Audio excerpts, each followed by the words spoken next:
আর এই সমাজের একটা দুঃখজনক বাস্তবতা বলি, দুঃখজনক বাস্তবতা হচ্ছে ইদানিং দেখতে পাচ্ছি স্বামী স্ত্রী মিলে তাদের নিজস্ব ভালোবাসার আপনার খুনসুটিগুলো এগুলো তারা মোবাইলে ভিডিওতে ধারণ করে পাবলিকলি প্রচার করে বেড়াচ্ছে। আবার নাম দিয়েছে কাপল ব্লগ।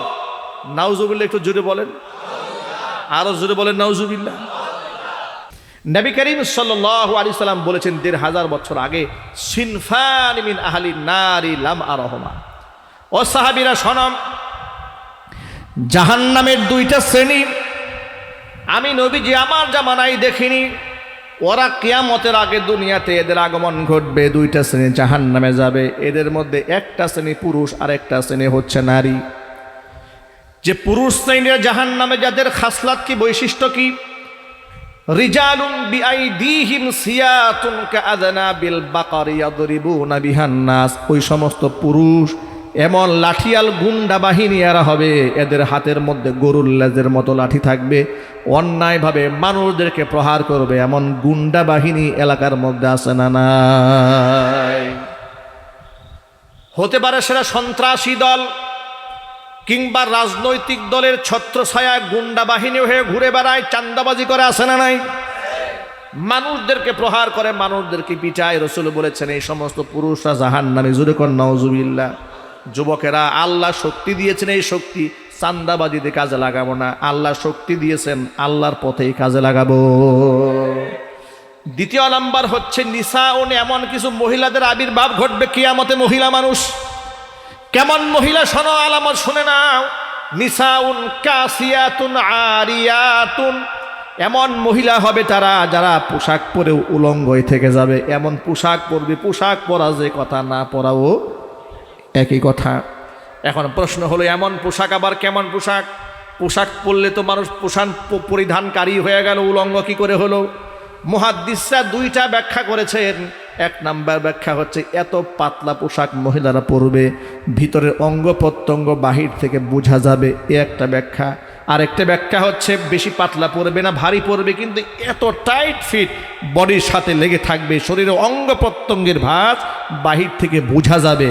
এরকম পোশাক সমাজে নাই, শুধু গাজীপুরে নাই, আরো জোরে বলতে হবে, আছে না নাই? এই পোশাক তারা পরবে। এদের আরো কিছু খাসিলত আছে। এই মহিলারা শুধু এরকম পোশাক পরবে তা নয়, মুমিলাতুন মাইলাতুন, এরা পরপুরুষকে নিজের প্রতি আকৃষ্ট করবে, নিজেরাও পরপুরুষের দিকে আকৃষ্ট হবে। টিকটক আইডি ওরা খুলবে, এটা হচ্ছে সাধারণ ব্যাখ্যা, বোঝাবার জন্য বলি। ফেসবুক আইডি খুলবে, লাইকি অ্যাকাউন্ট খুলবে, এরপরে ফিল্টার করে চেহারাকে লাবণ্যময়ী করে পরপুরুষের সামনে একদম সুন্দর করে তুলে ধরবে, যাতে করে যুবকদের চরিত্র নষ্ট করে দেওয়া যায়। আছে না নাই? আর এই সমাজের একটা দুঃখজনক বাস্তবতা বলি, দুঃখজনক বাস্তবতা হচ্ছে ইদানিং দেখতে পাচ্ছি স্বামী স্ত্রী মিলে তাদের নিজস্ব ভালোবাসার আপনার খুনসুটিগুলো এগুলো তারা মোবাইলে ভিডিওতে ধারণ করে পাবলিকলি প্রচার করে বেড়াচ্ছে। আবার নাম দিয়েছে কাপল ব্লগ। নাউজুবিল্লাহ, একটু জোরে বলেন, আরো জোরে বলেন নাউজুবিল্লাহ। স্ত্রীর সৌন্দর্যতা বিক্রি করে পয়সা ইনকাম করে তুমি কাপল ব্লগ বলবে, আবার বলবে তুমি নাকি সেলিব্রিটি হয়ে গেছো। ও সেলিব্রিটি, ও আবু জেহেলের মতো সেলিব্রিটি, ও জাহান্নামীদের সেলিব্রিটি। কথা ঠিক না? ঠিক জোরে বলেন। সুতরাং কোনো যুবক যদি এর সাথে জড়িয়ে থাকেন, মাইকের আওয়াজ বাহিরে যাচ্ছে, কোনো মা বোন যদি এই অন্যায়ের সাথে জড়িয়ে থাকেন, তওবা করেন, আল্লাহর কাছে ক্ষমা প্রার্থনা করেন, চোখের পানি ছাড়েন। এগুলো জাহান্নামীদের পথ, এটা জান্নাতীদের পথ হতে পারে না। আল্লাহ রাসূল বলেন নিজেরা পরপুরুষের প্রতি আকৃষ্ট হবে, পরপুরুষকে নিজেদের প্রতি আকৃষ্ট এরা করে ছাড়বে। শুধু তাই নয়, রুউসুহুন্না কাআসনিমাতিল বুখতিল মাইলা, এদের মাথার হেয়ার স্টাইল হবে উটের কুজের মতো উঁচা। উটের এখানে একটা উঁচা জায়গা আছে না, কুজ, এদের মাথাটা পাম্পিং করে পার্লারিং করে চুলটা আর্টিফিশিয়াল ভাবে উঁচা করে রাখবে। এরপরে উটের কুজের মতো হাঁটবে, ডানে বামে দুলতে থাকবে, ঘিন্নার সাথে কোন নাউজুবিল্লাহ। আচ্ছা, এই স্টাইলটা ১৫০০ বছর আগে ছিল না, কিন্তু হাদিসটা পড়লে মনে হয় আল্লাহ রসুলের সামনে মনে হয় ১৫০০ বছর পরে নারীদের চিত্রটা চোখের সামনে তুলে ধরা হয়েছিল। ঠিক না? ঠিক জোরে বলেন। কি সুন্দর বাস্তবতা মিলে যাচ্ছে। রসুল বলেন এই খাসিলাত যাদের হবে লা ইয়াদখুলনাল জান্নাতা ওয়ালা ইয়াজিদনা রিহাহা, ওরা তো জান্নাতে ঢুকবেই না, জান্নাতের গ্রাণও নাকের মধ্যে ওরা পাবে না। আমাদের মা বোনরা সে পথে পরিচালিত হোক, এটা কি আমরা চাই? তাহলে আমরা যারা গার্জিয়ান আছি, যারা বাবা আছি, যারা স্বামী আছি, বড় ভাই আছি, গার্জিয়ান যারা আছি, আমরা এই ব্যাপারে সর্বোচ্চ সতর্ক থাকবো। আমরা বলি ইনশাআল্লাহ। আর আমরা পুরুষ যারা আছি, তারা কোনো সন্ত্রাস বাহিনী, কোনো গুন্ডা বাহিনী, কোনো কিশোর গ্যাং, কোনো মাদক সেবী, মাদক ব্যবসায়ী, তাদের সঙ্গপঙ্গ আমরা হব না, তাদের সহযোগী হব না, তাদের লাঠিয়াল বাহিনী হব না, তাদের হাতিয়ার হব না। 500, 1000 টাকা, 5000 টাকার জন্য মানুষ খুন করে, রিক্সা চালায়, খেলেও তো মাসে 20,000 টাকা ইনকাম করা যায়। কথা ঠিক কিনা জুড়ে বলেন? এর মধ্যে সম্মান আছে না নাই? গার্মেন্টসে দারোয়ানি করেন, তার মধ্যে সম্মান আছে, কিন্তু সন্ত্রাসীদের কোনো সম্মান নাই, কোনো ইজ্জত নাই। ও স্বর্ণের জুতা পায়ে দিতে পারে, এরপরেও মানুষের কাছে সে ধিক্কৃত হবে, সে নিন্দিত হবে। তার সবচাইতে বড় প্রমাণ বিগত 16 বছরের স্বৈরাচারীরা হাজার হাজার কোটি টাকার মালিক হয়েছে, রাস্তার একটা কুকুরের মূল্য আছে, দেশের মানুষের কাছে সেই মূল্য নাই।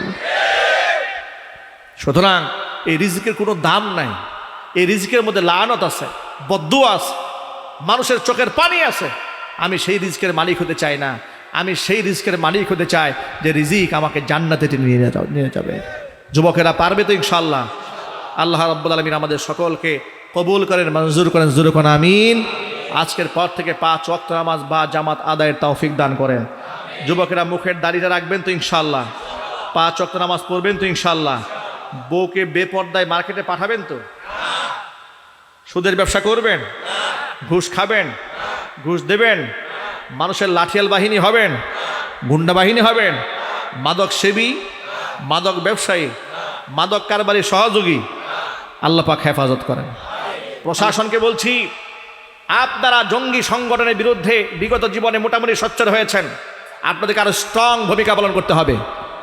আপনারা ওই অপেক্ষায় থাকবেন না যে আপা তো আমাদেরকে র্যাঙ্ক দিয়েছে, আবার আপা এসে চ্যাংদোলা করে আমাদের মাথায় উঠাবে। এটা বুকার স্বর্গে বসবাস করবেন। আপার কথা ভুলে যান, আপার অধ্যায় পৃথিবী থেকে শেষ হয়ে গেছে। কথা ঠিক কিনা বলেন? আপার অধ্যায় পৃথিবী থেকে শেষ হয়েছে, ঠিক সেভাবে ফেরাউনের অধ্যায় শেষ হয়েছে যেভাবে। শুধু আপার একটা পর্ব বাকি আছে। ফেরাউন পানিতে চুবনি খেয়ে মরেছে, আর আপা ফাঁসির কাষ্ঠে ঝুলে মরতে হবে। ঠিক কিনা বলো মুসলমান? এই পর্বটা বাকি আছে। সুতরাং রাষ্ট্রের জন্য কাজ করেন, দেশের জন্য কাজ করেন। সন্ত্রাসীদের বিরুদ্ধে আমাদের মজবুত থাকতে হবে। আমরা বিভিন্ন দলে বিভক্ত হলেও স্বাধীনতা, সার্বভৌমত্ব এবং জুলাই আগস্টের খুনি যারা, তাদের বিচারের দাবিতে আমরা কিন্তু সব একমত।